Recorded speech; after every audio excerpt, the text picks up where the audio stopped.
किसी ने क्या खूब कहा है, अगर आप हार नहीं मानते तो आपको कोई हरा नहीं सकता।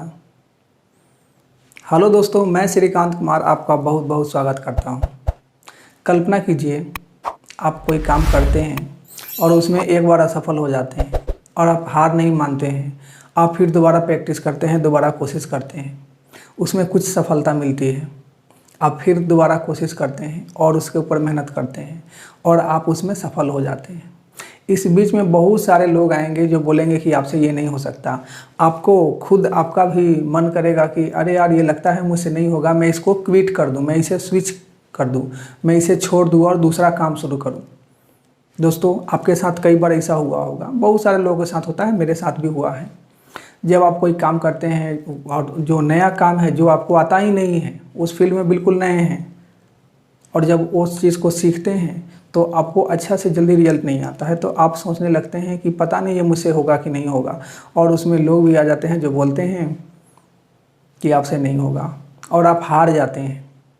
और जब ही आप हार जाते हैं, लेकिन अगर आप में विश्वास है कि मैं अभी कोई बात नहीं, एक बार हार गया, दो बार हार गया, फिर दोबारा कोशिश करता हूँ, हो सकता है इसमें सफल हो जाऊँ या सफल हो ही जाऊँगा, अगर ऐसा विश्वास है और बार बार आप प्रैक्टिस करते हैं और हर बार कुछ ना कुछ नया सीखते हैं, और जब नया सीखेंगे तो उस तरीके से अब उस काम को तो करेंगे नहीं, क्योंकि एक बार उसमें फेल हो गए हैं जिस तरीके से आपने काम किया।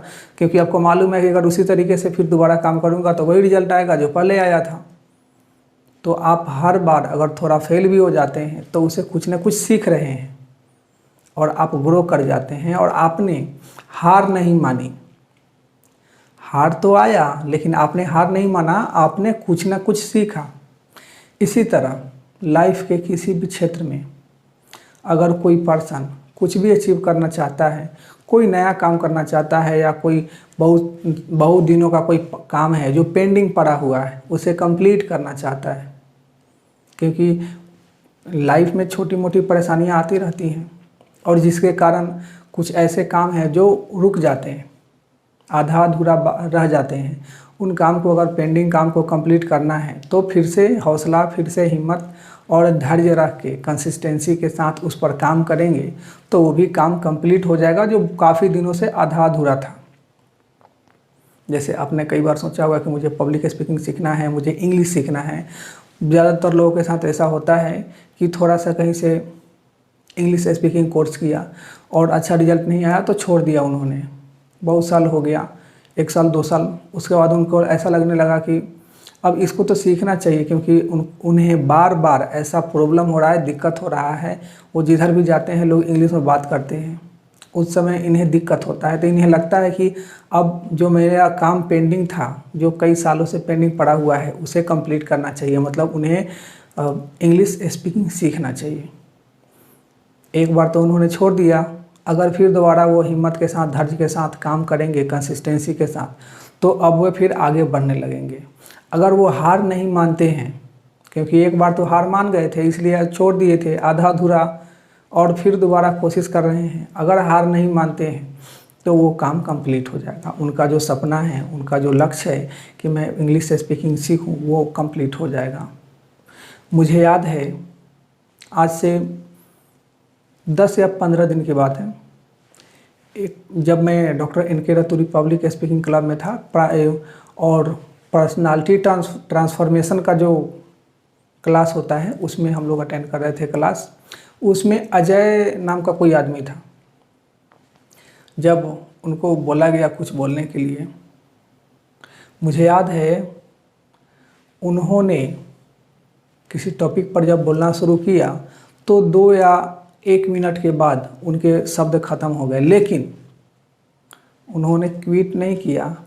कुछ 5 या 10 सेकंड के बाद फिर कुछ वर्ड बोलते थे, फिर रुक जाते थे, फिर 5 या 7 सेकंड के बाद फिर कुछ वर्ड बोलते थे। इस तरह हमें लगता था, खुद मुझे लगता था कि अब ये थैंक यू बोल देंगे और अपने स्पीच को बंद कर देंगे। 2-3 बार ऐसा लगा कि अब इसके आगे नहीं बोलेंगे, अब हार मान जाएंगे। दोस्तों, मुझे याद है, लेकिन उस पर्सन ने हार नहीं मानी और लास्ट तक उन्होंने कोशिश किया। दोस्तों, जब हम कभी किसी पर्सन को देखते हैं कि वो बात कर रहा है, कुछ बोल रहा है या कोई काम कर रहा है, जैसे मुझे याद है कि वो स्पीच दे रहे थे, तो मुझे लग रहा था कि अगर मैं इनके जगह पे होता तो मैं अभी सरेंडर कर दिया होता, मैं थैंक यू बोल दिया होता और अपने स्पीच को क्लोज कर दिया होता, मैं हार मान गया होता। लेकिन उस समय वो पर्सन हार नहीं माना और अपने स्पीच को काफ़ी लंबा खींच कर ले गया। दोस्तों, वो अल्लाह की बात है कि अगर प्रैक्टिस नहीं है तो नहीं बोल सकते हैं, लेकिन प्रैक्टिस करने के लिए भी या कोई भी काम करने के लिए अगर आप खुद से हार मान जाते हैं तो वो काम कहाँ से हो पाएगा। इसीलिए कोई भी अगर काम करना चाहते हैं तो हार अगर आप मान लिए खुद से तो हार हो गई। अगर आप हार नहीं मानते हैं और उसके ऊपर काम करते हैं, चाहे वो कोई भी काम हो सकता है, तो धीरे धीरे वो काम कंप्लीट हो जाएगा। आपका बहुत बहुत धन्यवाद।